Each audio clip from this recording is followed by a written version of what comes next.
Bueno, ahora vamos a empezar con la unidad 2. La unidad 2 desarrolla el rol estratégico de recursos humanos. En esta unidad vamos a discutir las prácticas de gestión de recursos humanos que apoyan a los sistemas de trabajo de alto rendimiento. Vamos a enumerar y explicar prácticas de gestión de recursos humanos propiamente dichas, definir y explicar la administración de personal, capacitación, compensación y desempeño, y cómo esto funciona en fórmula sistémica para que la organización pueda desarrollar en una sola dirección y sentido. Vamos a definir y discutir el HR basada en evidencia y el modelo de Dave Fullrich. Vamos a esbozar y explicar los diferentes tipos de análisis de la fuerza de trabajo utilizados para analizar la alta tasa de rotación y explicar el compromiso de los empleados. El objetivo de la sesión: el participante, en el marco de los temas tratados en la sesión, será capaz de diferenciar los distintos subsistemas de recursos humanos, los análisis de trabajo de impacto, los roles de recursos humanos, el HR Business Partner y el engagement de la fuerza de trabajo.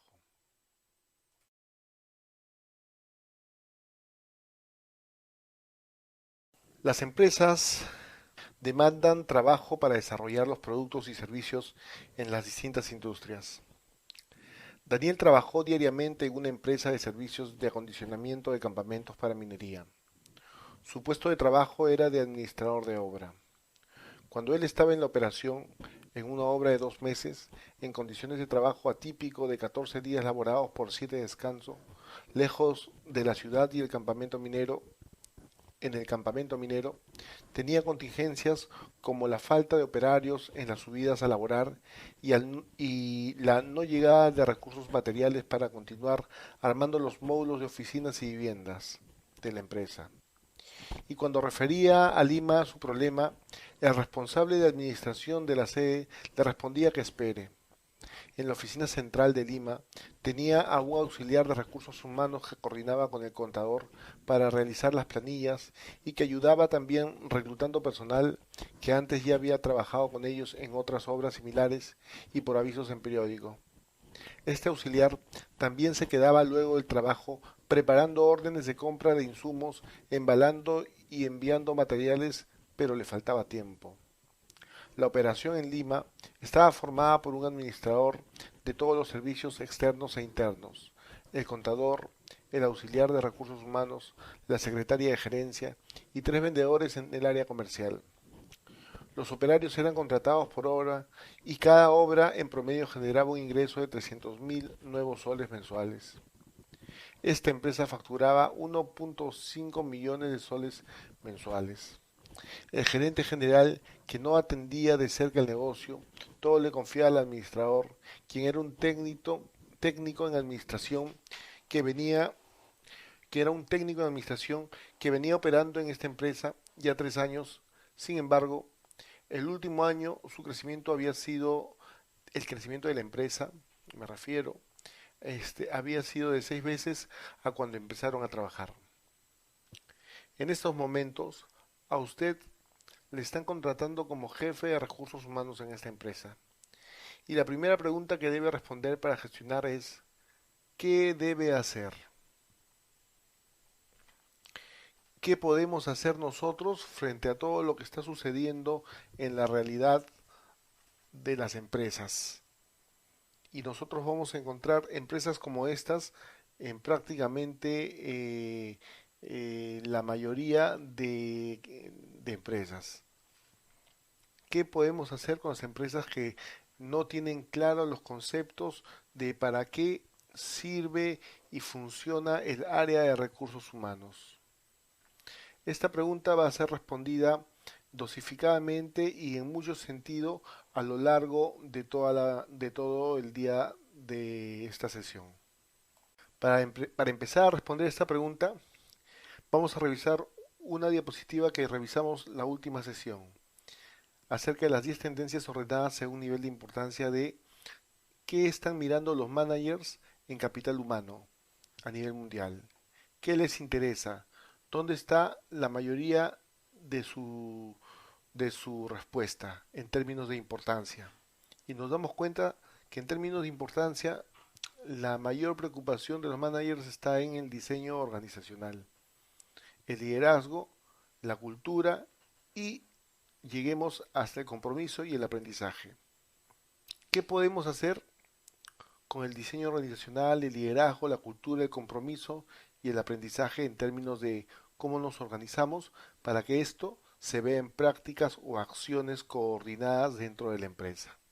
¿Quién va a desarrollar el diseño organizacional? ¿Quién va a desarrollar el liderazgo? ¿Quién va a desarrollar la cultura? ¿Quién va a desarrollar el compromiso?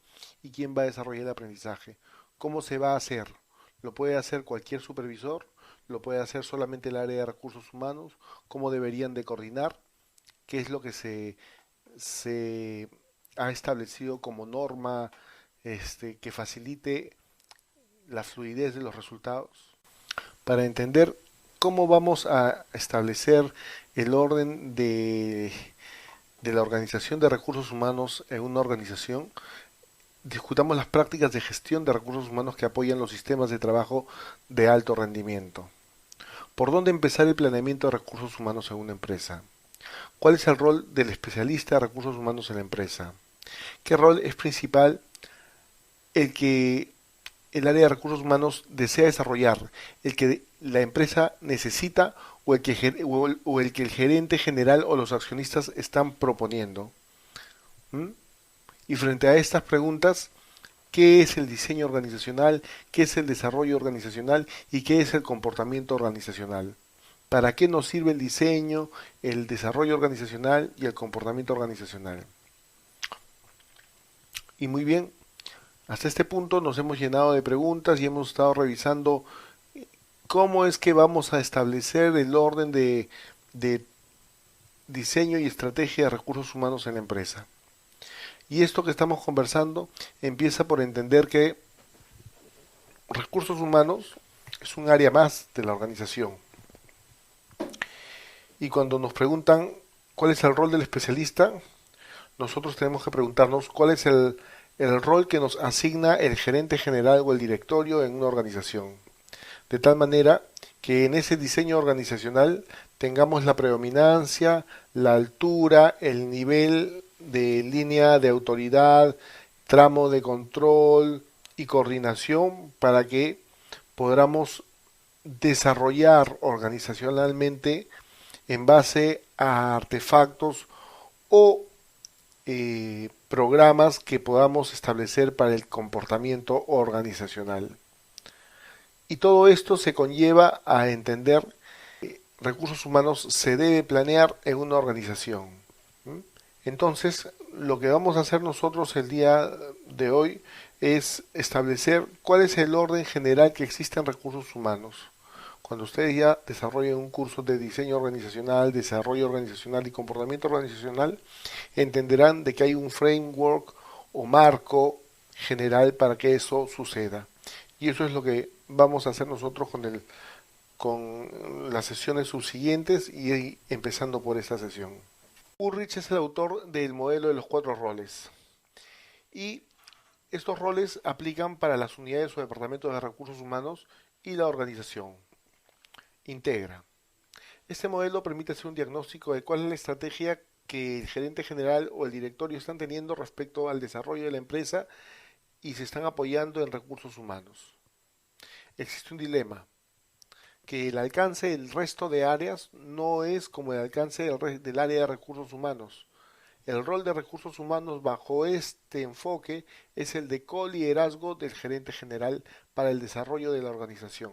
Sí, y me adelanto un poco a los 4 roles, le dan el rol de socio estratégico de la empresa y de los trabajadores de la empresa y del futuro de la empresa. 4 roles. El rol de experto en administración y gestión. A este rol le dicen experto administrativo. Cuando el gerente general le da este rol a recursos humanos, en realidad le asigna el rol de la administración de la nómina, de la administración de ciertos beneficios como los programas médicos, préstamos a los trabajadores, entrega de uniformes, etcétera.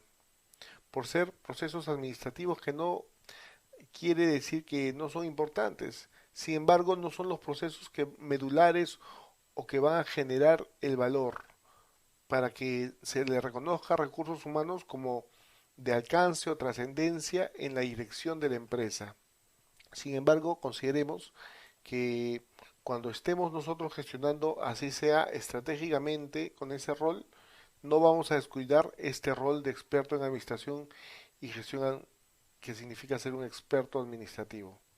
Porque si lo descuidamos, traeríamos graves problemas que afectarían la operatividad de la empresa. Por ejemplo, no se paga a tiempo las planillas, no se paga a tiempo los seguros, ¿m? No existe buen nivel de alimentación que en los comedores que Recursos Humanos está supervisando, los comensales de la empresa no están satisfechos. El rol de líder de efectividad y socio de los trabajadores, adalid de los empleados. En este rol se preocupa por gestionar la contribución de los empleados y además apoyarlos en sus necesidades. Desarrolla mecanismos de involucrarse de forma cercana con los trabajadores. Existe una necesidad de estar cerca y escuchar sus planteamientos, atender sus necesidades. Los trabajadores y su bienestar es lo primero para el rol de la DALI de los empleados. Cuida mucho el clima y los procesos de integración entre los trabajadores y de estos con la empresa. Aquí, en este rol, se genera el concepto de higiene. Este rol mantiene un sentido higiénico de la organización. Sin embargo, no existe un claro enfoque en la estrategia de crecimiento ni en la estrategia de consolidación de la empresa. Que es un rol que necesite darse si uno tiene estos roles, sí, pero que no deba ser exclusivo ni compartido solamente con el primer rol, que era el rol de socio de experto administrativo. El rol de socio estratégico es un rol del, de alto nivel en el sentido que necesita comprender bien el negocio y la estrategia de cada unidad, además de generar soluciones que contribuyan a dicha estrategia. El gerente de recursos humanos que esté bajo el rol de socio estratégico y cada uno de los integrantes que están alineados con el rol de socio estratégico cuida siempre de ser visibles en los procesos y vive la mutua colaboración hacia la mejora de los procesos, conversa de procesos, establece sus líneas de acción en base a los procesos que se generan en la empresa. La razón de ser del área de recursos humanos en su capacidad de staff, que es algo que revisaremos en algunos momentos más, en la próxima diapositiva, es estar alineado a los procesos de la organización en un rol de staff. Y dentro de estos roles está el rol también de agente de cambio, en el cual el recursos humanos necesita de comprender los cambios y señales de la empresa y ayuda a los equipos a evolucionar de forma sostenida. Hay un trabajo muy orientado a responder la pregunta en cada una de las reuniones internas: ¿y cómo crecemos? ¿Y cómo aportamos al negocio? Y ahora esa forma de adaptabilidad y de acompañamiento la tiene que hacer en su rol de agente de cambio. Todos estos roles, ninguno de ellos es exclusivo. Sin embargo, sí son de alguna manera eh, tomados por, por los clientes de recursos humanos y pueden marcar la pauta de hasta dónde nosotros llegamos. Por ejemplo, podemos tener un gerente general que solamente nos vea como expertos administrativos. Podemos tener un gerente general que nos vea como agentes de cambio, un gerente general que nos vea como socio estratégico. Entonces, la ruta que nosotros tengamos para desarrollar gestión en una organización depende de cómo nos va a ver el gerente general de los accionistas, porque a partir de esa autoridad nosotros vamos a poder desarrollar en la organización todas las herramientas que podemos hacer. En el modelo de los 4 roles de recursos humanos de Dave Fullrich, sintetizamos todo lo que hemos explicado. Cuando la orientación es a personas y el enfoque es estratégico, nosotros vamos a tener la necesidad del rol de agente de cambio a recursos humanos. Ojo, también podría, estando en el rol de agente de cambio, hacer un poco de socio estratégico, de experto administrativo y de líder de efectividad y socio de trabajadores, con el fin de asegurar resultados.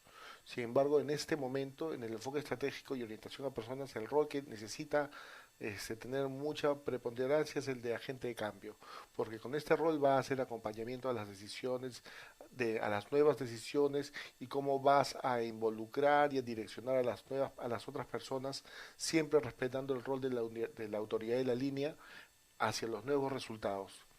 En el enfoque estratégico y la orientación a procesos tenemos el rol de socio estratégico. Y aquí vienen las perspectivas, la visión, el avance, la consolidación y cómo a partir de este rol empezamos a aportar valor. Aquí se hace mucho el sentido de optimización de ingresos y costos. Hay una pregunta que siempre sale y dicen, recursos humanos, ¿cómo puede impactar en los ingresos? Y muchos responden, no, recursos humanos solamente puede impactar en los costos, optimizar costos, y eso no es cierto. Recursos humanos, si genera escuelas de innovación que vayan a generar nuevas líneas o rutas comerciales, nuevas líneas o rutas de productos, nuevas líneas o rutas de procesos, y esto vaya a generar rentabilización, está impactando en el enfoque estratégico del crecimiento de ingresos. Por otro lado, si nosotros tenemos orientación a personas y un enfoque operativo, vamos a trabajar el sentido de ser líderes de efectividad, socio de trabajadores o adalid de los empleados. Porque ahí lo que vamos a cuidar es el clima y las formas y que también se mantenga lo higiénico de cumplir con las cosas básicas que es cumplir un rol de recursos humanos, pero aquí vamos a ser adalides de los empleados.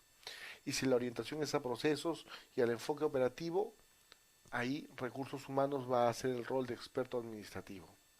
¿Podría solamente darle este rol en una empresa a recursos humanos? Cierto. ¿Podrían solamente darle el rol de líder de efectividad y socio de los trabajadores en una empresa a recursos humanos? Lo dudo, porque cómo se generan todos los aspectos básicos del pago de impuestos, de beneficios sociales y planillas en una empresa. ¿Mm? Entonces, este modelo ayuda a revisar bien cuál es el valor o autoridad que nos da el gerente general para poder desarrollar. Bueno, en este gráfico podemos nosotros revisar todos los roles que hemos estado viendo. Este gráfico se hace a partir del libro de HR Transformation de Dave Ulrich. Y aquí encontramos al partner estratégico que trabaja frecuencia de cambios, y cuando los cambios o los desafíos son muy agudos, se tiene que mirar al, al gestor de cambios, que en este caso le están llamando ER Emergence Response Responder. Entonces, este rol tiene que estar mirando los cambios agudos que puedan hacerse y cómo va el gestor de cambios a impactar en ellos. Tenemos también el rol del adalí de los empleados, que lo llaman Employee Mediator, que lo que está trabajando básicamente es el clima en la organización y la administración de personas. Sin embargo, tenemos aquel que trabaja puntualmente todo lo que es el rol de técnico administrativo, que hace la administración de políticas y procedimientos de forma muy sesgada a que eso sea así. Y aquí se ven las funciones en el experto administrativo, por ejemplo, de pago de planillas, de pago de seguros, ¿no? Aquí le llaman Operation Manager y es el monitor, ¿no? Ahora, este monitor o este experto administrativo ejecuta un plan existente, ¿no? Este, Cuando se relaciona, por ejemplo, con el gestor de cambios, él reacciona a que es el que plantea variaciones. Ahí tienen contraposición porque el gestor de cambios plantea cambios sobre un plan ya existente, sobre agendas nuevas, y el alí de los empleados pues tiene soluciones ya implementadas que tiene que estar siempre coordinando con este otro rol. Todos estos roles se sintetizan y sincretizan en una sola persona, ¿vale? Que es el responsable de recursos humanos, que debe saber dónde ejerce, cuándo ejerce cada uno de estos roles para que la operación sea de crecimiento y sostenida. En esta mirada a la visión de recursos humanos tenemos que caer en el concepto de línea y staff. Vamos a hacerlo con este storytelling, que es que un jefe de operaciones con estudio de una carrera de técnicas productivas envió a 3 operarios al área de recursos humanos para que éste los despidiera. El responsable de recursos humanos, siguiendo los indicadores de éxito organizacional como la eficiencia, la eficacia y la organización rápida, se alista a hacerlo. Sin embargo, no sabe que al realizar esta acción está rompiendo la línea de mando del supervisor directo y afectando el principio de línea y staff. La pregunta que nos queda y que vamos a resolver es, ¿quién debe despedir a los operarios? Para responder esta pregunta nosotros tenemos que apelar al concepto de línea y staff.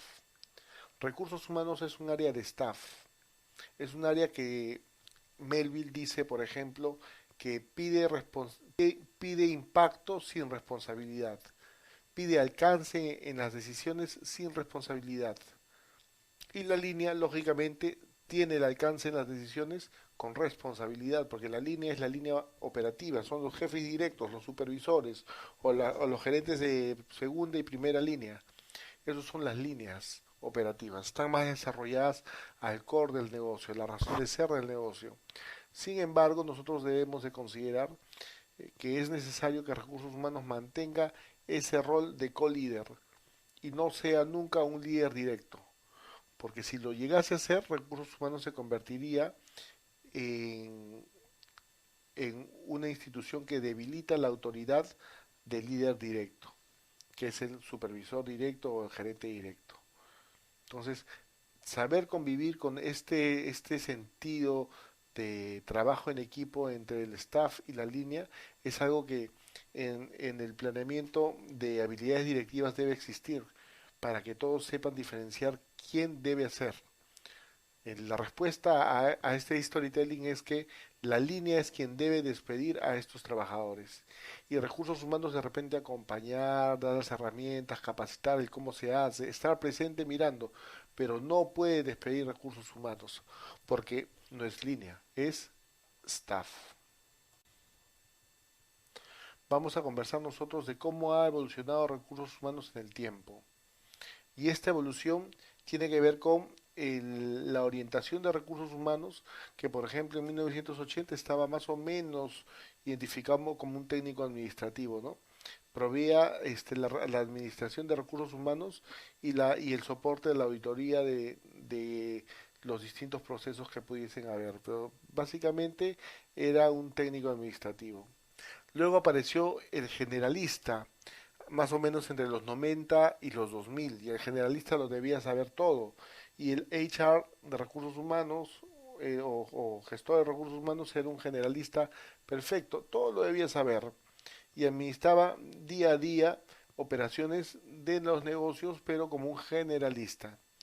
Y desde 2000 a la fecha actual toma vigencia el HR Business Partner, que trabaja más de socio estratégico de la organización. O sea, cumple los otros roles como gestor de cambios, como de los empleados, como técnico administrativo, pero principalmente es un HR Business Partner, es un socio estratégico del negocio y provee de estrategia, da soporte a los líderes. ¿Mm? Este, y ahora, el impacto estratégico en esta investigación que se ha hecho muestra que las personas pues no lo ven, o sea, dice, el 75% de personas están mirando a este HR como un socio, este, como un socio estratégico en las decisiones de recursos humanos. Sin embargo, tenemos un 92% que tiene un rol equivalente y que sí lo está percibiendo de esa manera. Este, eh, en el sentido de impactar estratégicamente en la organización. ¿De qué depende esto? Pues depende de que la mayoría de empresas se ponga de acuerdo en asignar bien cuál es el rol del HR Business Partner en las organizaciones. Porque muchos incluso le ponen el nombre de HR Business Partner, pero lo tratan como generalista, creyendo que él va a saber y tener todo. Y en el modelo de Ulrich, que no lo estamos desarrollando, que estamos acercándonos porque es una megatendencia mundial, que están tomando estos nombres y estas formas de trabajo, habla, por ejemplo, del Centro de Servicios Compartidos, ¿no? Que hace algo así como un delivery de especialidades que van enseñándole a los distintos business partners. Estos modelos, bueno, corresponden a otra especialización. Sin embargo, vamos a tener en cuenta cómo es que funciona el HR Business Partner. Para hablar del HR Business Partner tenemos que hablar de la proposición del valor de recursos humanos. Y esta propuesta de valor parte de conocer las realidades del negocio, dónde opera el negocio, quiénes son sus principales eh, competidores, a dónde apunta, cuál es la perspectiva del negocio. Y esto es importante porque, por ejemplo, el negocio en Estados Unidos tiene el negocio de las cadenas de retail o los malls está observado porque el comercio electrónico está haciendo que la gente cada vez menos asista a los malls. Entonces, en un rol que genere valor recursos humanos, genere valor para la organización, el manager tiene que preguntarse esto. Tiene que servir a los stakeholders internos y externos, revisar qué cosa es lo que los mueve para que puedan eh, generar mejores desempeños. Tiene que definir las prácticas de recursos humanos que son aquellas que va a hacer que recursos humanos pueda dar ese valor que se está buscando. Por ejemplo, en las constructoras, la práctica de reclutamiento y selección es una práctica estratégica para que se pueda generar bien la proposición de valor de recursos humanos. Por ejemplo, construir los recursos de recursos humanos, la estrategia y la organización, porque esto va a generar la proposición de valor. Y finalmente asegurar que los profesionales de recursos humanos estén al nivel en roles y competencias para poder aportar. Porque a mí me pueden dar el rol de socio estratégico y yo puedo ser un super gerente con muchas competencias, muchos estudios y mucha experiencia. Pero la gente que me está acostumbrando no tiene esa competencia. ¿Qué voy a hacer o cómo voy a lograr yo desarrollar bien mi rol si no tengo en quién apoyarme? Y esa es una pregunta necesaria en este tipo de análisis. Para acompañar el modelo de entrega de recursos humanos, después de haber definido la propuesta de valor, nosotros tenemos que entender hacia dónde camina. Y por ejemplo, en el libro de Ulrich hablan de que el gerente de recursos humanos se llama gerente de experiencia empleadora. Y el gerente de experiencia empleadora tiene su correlativo, por ejemplo, en este modelo de entrega, donde nosotros, a partir de la forma tradicional de mirar recursos humanos en términos de tecnología, ahora empezamos a revisar experiencia. Y cómo es que la tecnología va a generar experiencias en los empleados y y en el equipo de recursos humanos. Cómo vamos a dar los criterios de operacionalidad, de community, de fluidez, de ser revisores y de ser coordinadores. El modelo de entrega habla mucho, por ejemplo, del COE, que es el Centro de la Excelencia o Centro de Servicios Compartidos. Y bajo este modelo es la forma como evoluciona recursos humanos en sus matrices. Y cada business partner en su lugar de trabajo coordina con su COE para poder establecer cómo va a desarrollar el mejor acompañamiento a la línea operativa en cada una de sus unidades de negocio.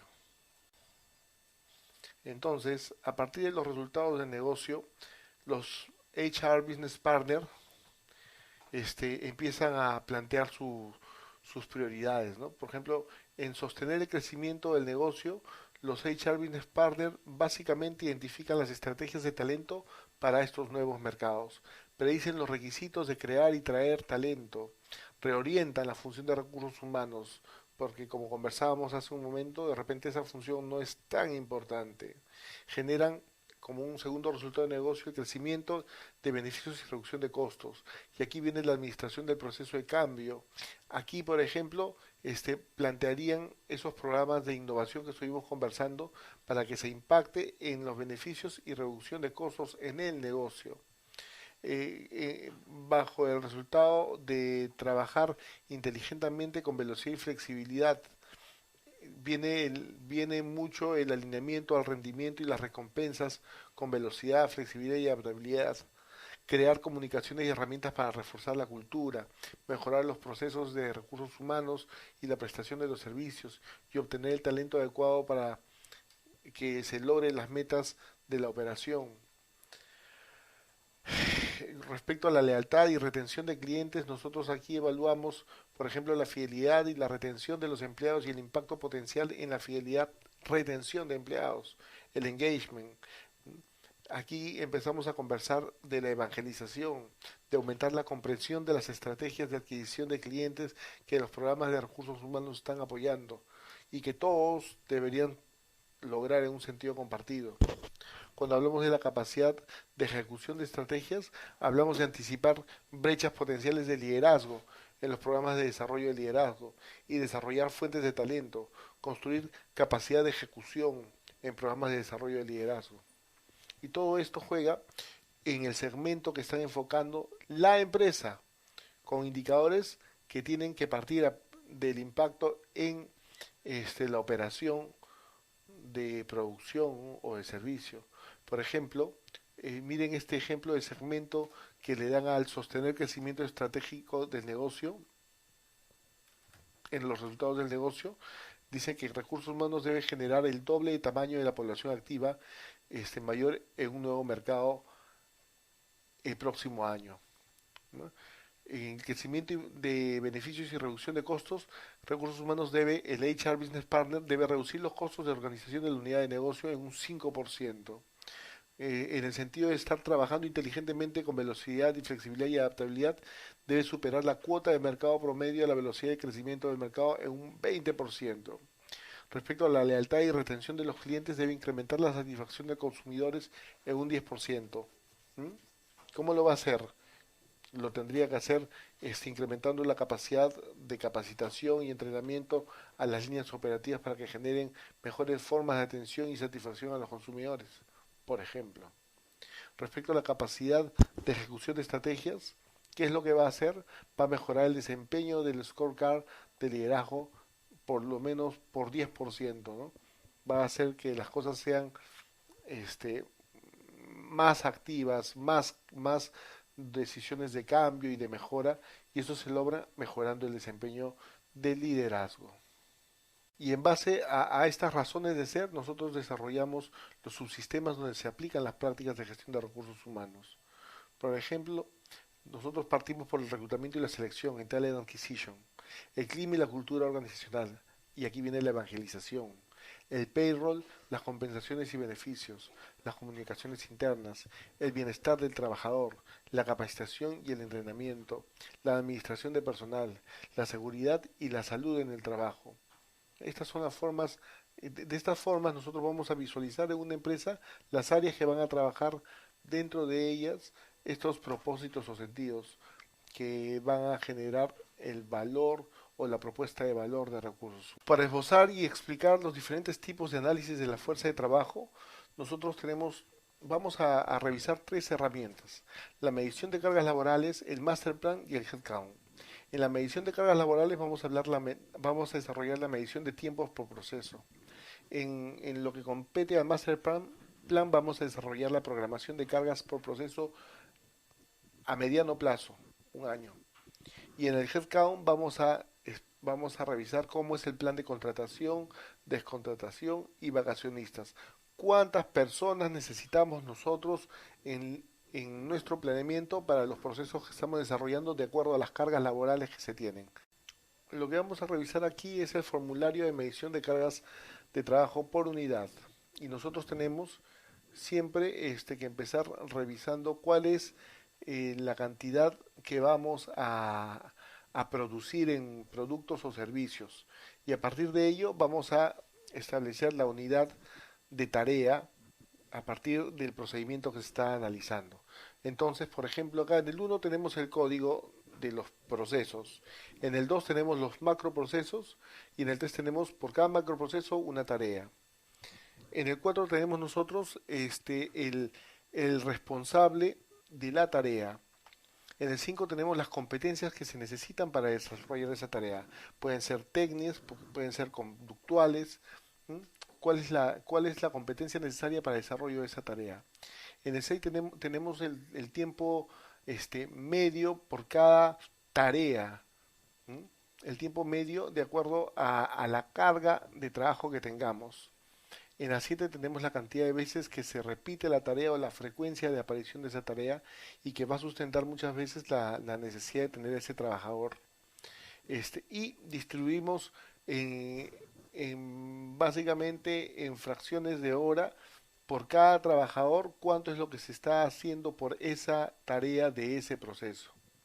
Finalmente vamos a revisar el total promedio al año de esa tarea y el total promedio al año hora de la persona por el procedimiento. Si ustedes se dan cuenta ahí los espacios son mayores porque ya analizas más eh,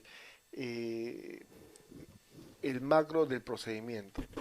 En el 12, en el numeral 12 tenemos el total horas años requeridas por nivel de puesto de trabajo y ahí se suma, por ejemplo, cuántas horas vamos a usar de jefe de servicio. El 13 tenemos el total de horas jornada año por nivel de trabajo y eso es lo que la ley nos da, por ejemplo 48 horas semanales. Y finalmente vamos a dividir el 12 entre el 13 para saber la cantidad de personas que requerimos por nivel de puesto de trabajo.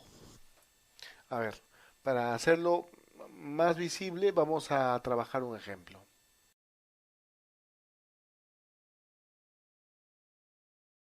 Entonces aquí lo que vamos a revisar es el total de horas requeridas en la semana para ese puesto y el total de horas de la jornada laboral.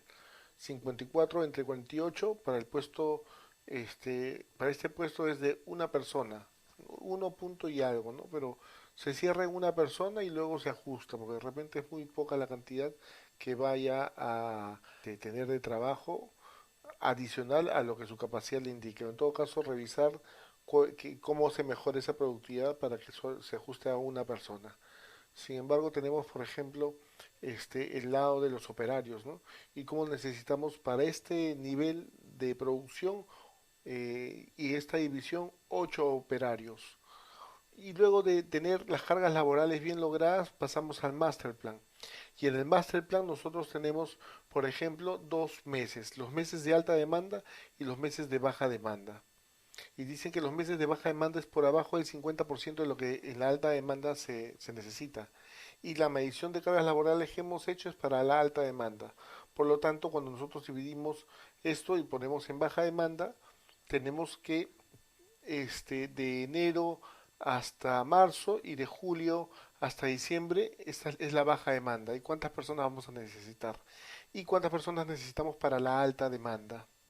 Finalmente llegamos al headcount. Y en el headcount calendarizamos para saber cuántas personas vamos a necesitar nosotros mes a mes y de pronto ese va a ser la razón por la que cuando lleguen los meses de alta demanda se pase a hacer el staffing o contratación de más personas, ¿no?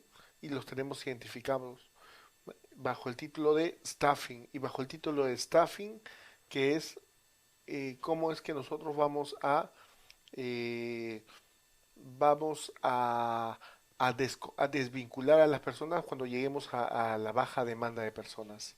¿Para qué trabaja la gente? Y vamos a responder esta pregunta explicando el compromiso de los empleados. Son, en una investigación que hizo Hey Group, son 4 puntos los que se identifican. La gente necesita tener un propósito. La gente necesita que su trabajo sea valorado y reconocido. La gente necesita influir en cómo hacer su trabajo. Y ese valor de importancia le da un sentido de propiedad o pertenencia o identificación del trabajo. La gente necesita, como cuarto punto, sentir que los procesos de trabajo no limitan su potencial, sino que les permiten tener éxito y crecer. Ahora, conversemos del experimento de Elton Mayo. Elton Mayo hacia 1900 comparó dos fábricas con características muy similares. Sin embargo, en una había supervisión y en la otra no. Ambas tenían un nivel de satisfacción y de higiene laboral muy básico, condiciones laborales muy básico. Entonces lo que hizo Elton Mayo es subirle las condiciones laborales. Les puso luz, los baños limpios, la alimentación era buena, el transporte. Entonces tenías a 100 obreros trabajando en cada una de las fábricas, solamente que en una había un supervisor, en la otra no. Y a ambas le subió las condiciones laborales. Luego de ello, el experimento consistía en que le quitaban las condiciones laborales a ambas. Y adivinen qué, solamente donde había un supervisor el desempeño no cayó. En el resto el desempeño cayó. ¿Para qué estamos explicando este ejemplo? Para entender de que es la investigación de Hay Group es totalmente valedera, sin embargo el poder o autoridad que tiene un supervisor eh, genera en los trabajadores un sentido de mejores desempeños, que así caigan las condiciones de trabajo, ellos van a mantener. Sin embargo, el amalgamiento de todo lo que significa el por qué quieren las personas trabajar y que la supervisión va a desarrollar con un sentido de supervisión, un sentido de acompañamiento y búsqueda de resultados, ese amalgamiento se genera a partir de la cultura organizacional. Y vamos a tomar el modelo de Edgar Schein para hablar de la cultura organizacional. Edgar Schein habla del protocolo estratégico, en donde está la visión, la misión y los objetivos, los valores. Habla de las creencias limitantes que existen de manera natural en una empresa y las creencias limitantes principalmente van contra el protocolo estratégico. Dicen aquí no se respeta la visión, no hay valores, etcétera, etcétera. Siempre tienen, y las que nos interesan principalmente, tienen un sentido de reacción frente al protocolo estratégico. Y frente a estas creencias limitantes, la empresa, en un sentido de planeamiento, de cultura organizacional, establece los artefactos. Y los artefactos básicamente es todo lo que se puede hacer como comportamiento organizacional, activo o pasivo, desde los logos, desde la visión de los avisos que se ponen afuera de la puerta, las recomendaciones en los baños, etcétera, siempre alineándonos al protocolo estratégico de la organización. Ese es el para qué. Y esto de acá sale de la autoridad de cada uno de los supervisores mediante la evangelización, con frecuencias y en formatos de desafío o reto. Porque debemos entender que la retención y la motivación de los trabajadores son indicadores que las personas están bien alineadas a los fines de la organización, en esa cultura que estuvimos conversando, y que la rotación y la retención es igual a uno en ese porcentaje, y que nosotros debemos preocuparnos por la rotación y por la retención con la misma atención e importancia. Porque en tanto más te preocupes por retener personas, esa rotación va a caer.